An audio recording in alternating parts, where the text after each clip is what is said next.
Allah ƙara ma lafiya. Sarki ya ina da ƙorafi ne na kawo, wato ranka shi daɗe.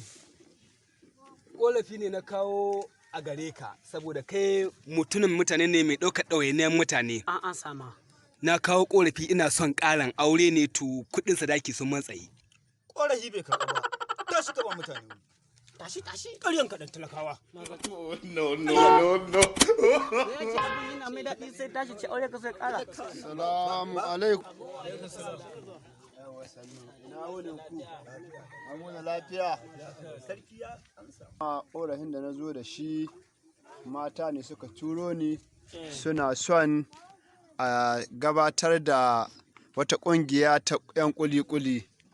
To kuma shi ne suka ce gada su fara wannan ƙungiya ba tare da ranka daɗe ya sani ba. Shi ne sai na zo in kawo wannan ƙorafi in ranka daɗe ya aminta a ci gaba da abubuwan da za a fara. Sarki ya karɓa. Ƙorafi ya karɓu. Ƙorafi ya karɓu. Dama sarki yana gaba-gaba ga son ci gaban mata. What?